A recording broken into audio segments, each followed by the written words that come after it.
What would you do if the people you trusted most conspired to ruin your life? For Sophia, a tragic betrayal led to her untimely death, but fate had other plans. Reborn with the memories of her tragic past, she's determined to turn the tables and expose the ultimate deception. This time, the villains won't get away so easily. Stay tuned for a story of revenge, justice, and an unforgettable twist you won't see coming. I was just trying to do the right thing, saving a pregnant woman bleeding profusely on the side of the road. But what did I get in return? A storm of online attacks accusing me of being the one who hit her, causing her miscarriage right there on the spot. The woman had fabricated the story, claiming I was responsible for her tragedy. The consequences were immediate and brutal. I was suspended from work, and the online mob grew so hostile that I was literally pushed into the street, where a large truck struck me. I died on the spot. After my death, I saw something that made my blood boil. That same woman was laughing gleefully in the arms of my husband, Ethan. "Your plan was flawless," she exclaimed, her voice dripping with satisfaction. "Not only did we get rid of this child with a birth defect, but we've also gained so much sympathy online. They say this kind of content makes good money these days." Ethan responded with a sly grin. "You're right. Too bad she was too naive." That moment etched itself into my soul. As their laughter echoed in my ears, my vision went dark. But then I opened my eyes. I was alive again, rewinding to the day when the pregnant woman was supposed to be hit by a car. The man in front of me handed me a credit card with a smile. "Here, honey, go shopping as much as you like today." I instinctively recoiled, and a flash of confusion crossed Ethan's face. He quickly replaced it with a sweet tone. "What's wrong, darling? You don't seem yourself." Hate surged through me, leaving goosebumps on my skin. Who could have guessed that this man, celebrated as a model husband by everyone, was secretly conspiring with his mistress Bella to push me to my death? Ethan's acting was flawless. Even though I had lived through this nightmare once before, I couldn't detect a single crack in his perfect facade. But this time, I wouldn't fall for his lies. If they wanted to play a game, I would play along. Only, I would make sure they lost. I clasped his hand firmly, suppressing the bile rising in my throat. "Sure, Ethan, let's go out together." My mind was already plotting. This time, I would expose their true colors. As we drove down the familiar road, memories of my past life flooded back. Bella's accident had been meticulously planned. They had bet on my empathy as a woman, knowing I wouldn't ignore someone in distress. "Wait, Ethan," I suddenly said, feigning surprise. "I forgot my phone at home. I need to go back and get it." Ethan frowned, his grip on the steering wheel tightening. "It's just a phone. We don't need to turn back. I'm here, aren't I?" I gave him a cold look. "What if there's a work emergency? I'm not going anywhere without it." Ethan hesitated, then sighed and turned the car around. "Fine, hurry up." I took my time upstairs, deliberately stalling. I needed to throw off their carefully calculated timeline. When I finally returned to the car, Ethan looked visibly anxious, beads of sweat forming on his brow. He wasted no time stepping on the gas, driving us to the location where Bella was meant to stage her accident. When we arrived, Ethan slowed the car. "Look, over there," he said, pointing ahead. "Someone's lying on the road. She's bleeding." It was Bella, clutching her stomach dramatically. Blood pooled beneath her, more than I remembered from my past life. Ethan pulled the car over and turned to me. "Honey, you should go check on her. She's pregnant. It could be serious." I leaned back in my seat, unmoved. "And why should I? She's not my problem." Ethan's eyes widened in disbelief. "What are you saying?" "She's a pregnant woman in need of help." I smirked. "And? She's not carrying my child. Why should I care?" Ethan was stunned silent, his mouth opening and closing like a fish out of water. This was not the me he remembered. The woman who had once been soft-hearted and naive was gone. His mask of righteousness began to crack. Unable to hide his frustration, Ethan jumped out of the car to help Bella himself. I watched as he knelt beside her, panic etched across his face. "Call 911, he shouted, his voice trembling. I didn't move. Instead, I pulled out my phone, angling it to capture the scene. This time, the world would know who had saved Bella and who had stayed in the car. At the hospital, chaos ensued. Bella was rushed into the emergency room as Ethan frantically tried to maintain his act. "We need help. She's losing too much blood," he shouted, looking every bit the concerned hero. The doctor emerged moments later, his expression grim.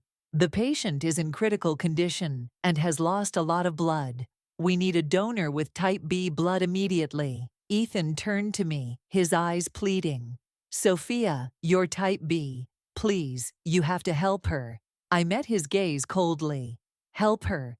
Do you even remember that I had surgery just last month? My body isn't ready to donate blood." Ethan stiffened, caught off guard. "What are you talking about?" I raised my voice slightly, just enough for the nearby medical staff and bystanders to hear. "I had an abortion last month. My body hasn't recovered yet. You knew this, didn't you? How could you even suggest I donate blood?" The nurse standing nearby frowned and immediately turned to Ethan. "If that's true, she can't donate. Her health comes first." Ethan's face went pale as murmurs began spreading among the crowd. The image he had tried so hard to craft was starting to unravel. Before he could respond, I added, "But wait, Ethan. You're type B too, aren't you?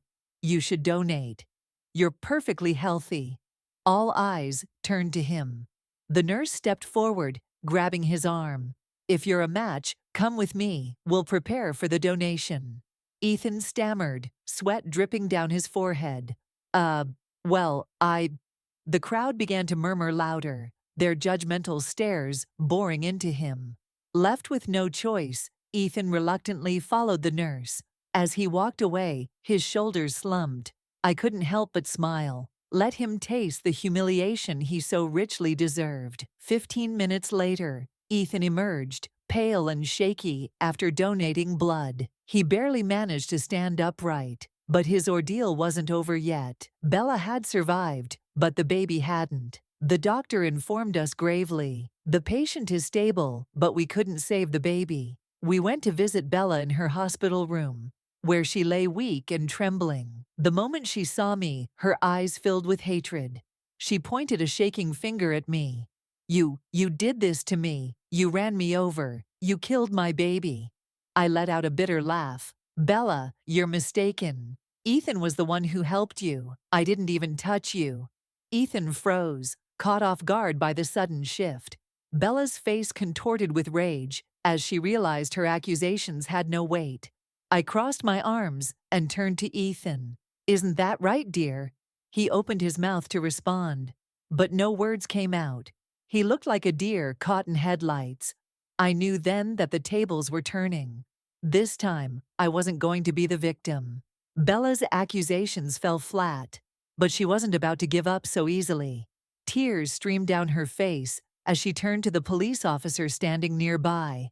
"Officer, please, they hit me with their car and are trying to cover it up. They even paid my hospital bills in advance because they feel guilty." The officer glanced at Ethan, who was frozen in place, visibly sweating. I decided to play along, feigning shock. "Bella, what are you saying? Ethan here risked his life to save you. How could you accuse him of something so vile?" Ethan's head snapped toward me, his eyes wide with panic. I simply smiled and continued. "Officer, check the security footage or interview witnesses. You'll see that Ethan was the hero today." Bella's face twisted in frustration as she realized the trap she had walked into. The officer nodded and promised to investigate thoroughly, but Bella's tantrum was far from over. As soon as the police left, she turned on Ethan. "How could you let this happen? Do something." Ethan looked at her helplessly. "Bella, I don't know what to do." I leaned against the wall, watching the chaos unfold with quiet satisfaction. Bella's true colors were beginning to show, and Ethan was drowning in the mess he had created. But this was just the beginning. Later that night, Ethan cornered me at home, his demeanor desperate. "Sophia, we need to talk." I raised an eyebrow, pretending to be concerned. "What's wrong, Ethan?" He hesitated, his voice dropping to a pleading tone. We have to settle this with Bella. She's making things worse for us. Maybe we should just give her some money and end this. I laughed bitterly. You mean you want me to give her money? For what? To reward her for ruining my life. Ethan's face fell. Sophia, please, think about our reputation. This could ruin everything. I stepped closer, lowering my voice to a menacing whisper. You ruined everything the moment you betrayed me, Ethan. Don't think for a second that I'll lift a finger to help you clean up this mess. His shoulders slumped as he realized I wasn't going to back down. That night, I heard him pacing in the next room, muttering into his phone. He was desperate, and desperation made people reckless. I knew he was planning something. The next morning, Ethan burst into the bedroom, his face pale and his hands trembling. Sophia, Bella, she's threatening to jump off a building. She's live streaming it. Everyone is blaming us. I sat up slowly, feigning grogginess. She's live streaming again. How dramatic. He glared at me, panic in his eyes. Sophia, this is serious. You need to come with me right now. I took my time getting ready, deliberately choosing an outfit that exuded calm authority. Ethan's frantic pacing only added to my amusement. Relax, Ethan. Let's go watch her show. When we arrived at the scene, Bella was indeed standing on the edge of a 6-story building, tears streaming down her face as she spoke into the camera. The live comments were pouring in, with strangers taking her side and condemning us as monsters. Ethan dropped to his knees, begging her to come down. Bella, don't do this, please. Bella pointed at him, her voice trembling with emotion. You and your wife ruined my life. If you won't take responsibility, I have no choice but to end mine. The crowd gasped, but I remained unfazed. This was exactly what she had done in my past life, and I wasn't going to let her manipulate me again. Calmly, I stepped forward and addressed the onlookers. Everyone, I'm here to clarify the situation. Bella is trying to extort money from us by playing the victim. But the truth is, my husband saved her life, and she's twisting the story to suit her narrative. Bella's face turned red with rage as I pulled out my phone. Oh, and just in case anyone doubts me, I have a video. It shows exactly what happened when we found her. I played the footage, showing Bella lying on the ground, far from our car. The comments on the live stream immediately shifted. People began to realize that Bella's story didn't add up. Bella froze, her confidence shattered. Ethan, on the other hand, stared at me in shock. You recorded it? Why didn't you tell me? I smirked. Why would I? Watching you dig your own grave was far more satisfying.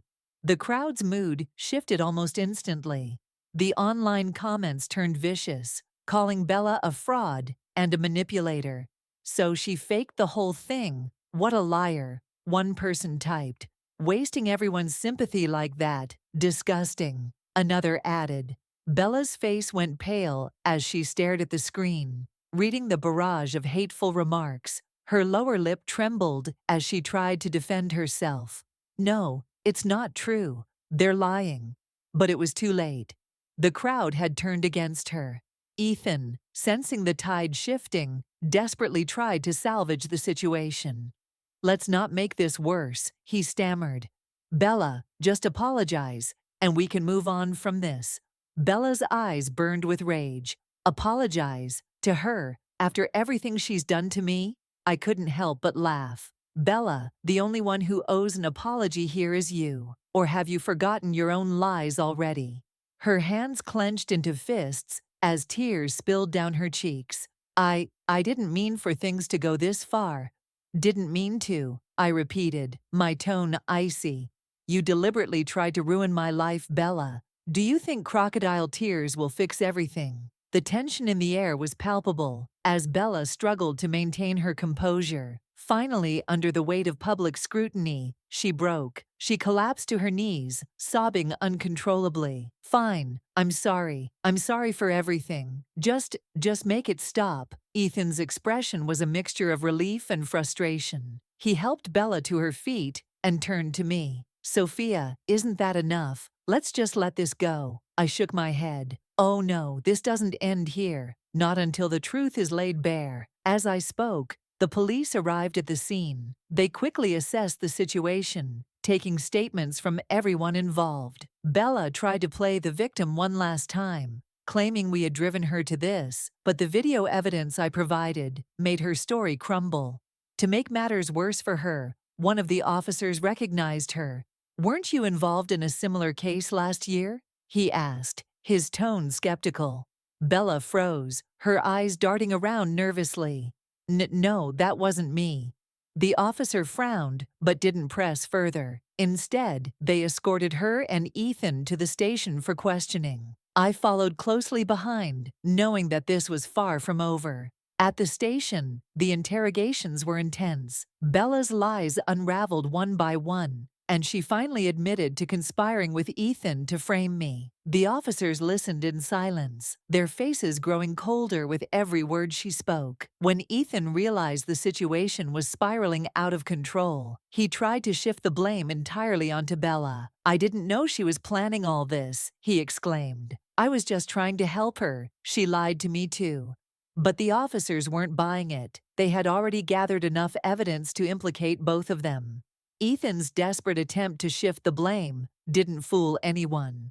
The officers were already piecing together the truth. Bella sat quietly, her face pale, as the weight of the situation finally sank in. One of the officers turned to me. "Ms. Carter, is there anything else you'd like to add?" I smiled, pulling out another piece of evidence I had prepared. "Actually, yes. Here's a recording of Bella and Ethan discussing their plans to ruin me." I played the audio, which revealed their sinister conversation. Bella's voice dripped with malice as she detailed how they would manipulate the accident to gain public sympathy and financial benefits. Ethan's agreement to the plan was undeniable. The room fell silent as the recording ended. Bella's head dropped, and Ethan looked as though he wanted to vanish into thin air. The officers exchanged grim looks before turning back to them. "This is more than enough to charge both of you," one officer said. Bella finally snapped. "It wasn't just me. Ethan planned this too. He was the one who said we could use this to get money." Ethan's face turned red with anger. "You're lying. You're the one who dragged me into this." They began yelling at each other, their partnership crumbling under the pressure. I watched the scene unfold with quiet satisfaction. Let them destroy each other. It was exactly what they deserved. By the time the officers finished taking statements, Bella and Ethan were both detained. The charges against them ranged from conspiracy and defamation to fraud. As they were led away in handcuffs, Bella shot me a venomous glare. "You think you've won, Sophia. This isn't over." I simply smiled and waved. "Oh, Bella, it was over the moment you decided to cross me." With them gone, I finally allowed myself to relax. But the fight wasn't entirely over yet. I still had one more target in mind. Bella's ex-husband, Liam Turner. From my past life, I knew he had been quietly orchestrating events behind the scenes, using Bella and Ethan as pawns. It wasn't long before Liam showed his hand. A few days later, he appeared at my doorstep, feigning remorse. "Sophia, I came to apologize for everything. Bella dragged me into this mess, and I didn't know how to get out." I folded my arms, pretending to consider his words. "Apologize? For what? I'm sure you had no idea what was happening." His face lit up, mistaking my sarcasm for understanding. "Exactly. I just want to make things right." I tilted my head, my smile sharpening. "Good. Then you won't mind explaining why you've been trying to extort me." His confidence faltered. I don't know what you're talking about." "Oh, really?" I pulled out yet another piece of evidence. Financial records showing his involvement in Bella's schemes. His face drained of color as he realized he'd been caught. I can explain," he stammered. But I didn't give him a chance. "Save it for the police," I said coolly, stepping aside to reveal the officers waiting just outside.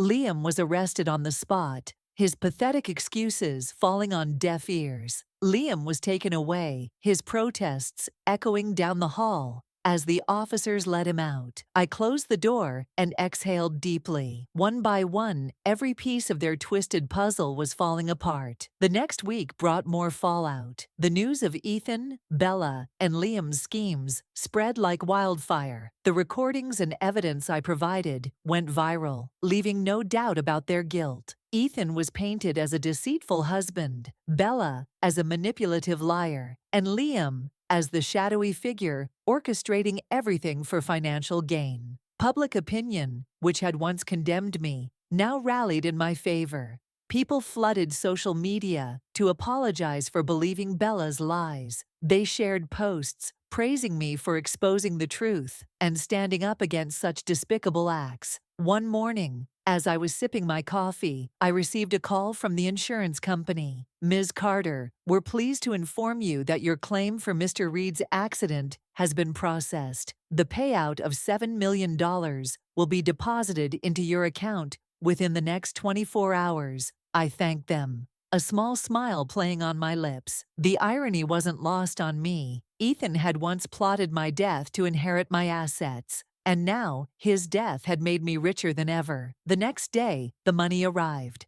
Looking at the numbers on the screen, I couldn't help but feel a sense of triumph. This was my reward for enduring their betrayals and fighting back. But I wasn't done yet. I used a portion of the money to make anonymous donations to women's shelters and charities that supported victims of abuse and betrayal. It was my way of turning something terrible into something meaningful. As for Bella and Liam, their trials began shortly after their arrests. I attended the court hearings, sitting quietly as the prosecutors laid out their crimes. The evidence was overwhelming, and the jury wasted no time delivering their verdicts. Bella was sentenced to 15 years for conspiracy and fraud. Liam received 20 years for his role in orchestrating the schemes. Both of them broke down in court, pleading for leniency, but the judge showed none. Their actions had been too heinous to ignore. I left the courtroom that day feeling lighter, as if a weight I'd been carrying for years had finally been lifted. With Bella and Liam locked away, my life finally began to settle. I focused on rebuilding what they had tried so hard to destroy. My career, my reputation, and my peace of mind were all pieces I carefully put back together. But I wasn't just recovering, I was thriving. The media frenzy surrounding the trial brought unexpected opportunities. My story resonated with countless people, especially women who had been betrayed or manipulated. Offers poured in from publishers, talk shows, and advocacy groups. I became a voice for resilience, using my platform to encourage others to stand up for themselves. One afternoon, I sat in my office reviewing a proposal for a partnership when my assistant knocked on the door. "Ms. Carter, there's a package for you." Curious, I opened it to find a small, neatly wrapped box. Inside was a handwritten note. "Sophia, you won this round, but life is long. Don't think for a second that you're untouchable." Anonymous. I frowned, but instead of fear, I felt a spark of determination. Whoever had sent this wanted to rattle me, but they underestimated my resolve.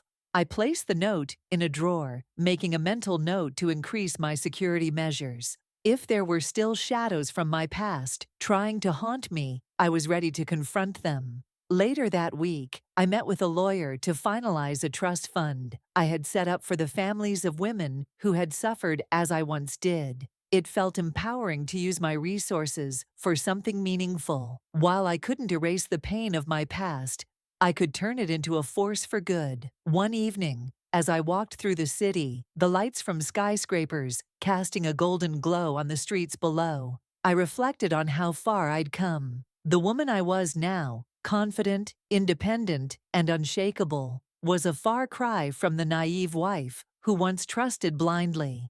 I had been given a second chance, and I wasn't wasting it. Every step I took now was deliberate, every decision purposeful. I had faced betrayal, manipulation, and even death, yet I emerged stronger. As I reached the top of a hill overlooking the city, I paused, taking in the view. The city buzzed with life, a reminder that no matter what happens, the world keeps turning. And so would I. With one last glance at the skyline, I turned and walked away, ready for whatever life had in store. Don't forget to subscribe to Tiny Storytime for more thrilling stories.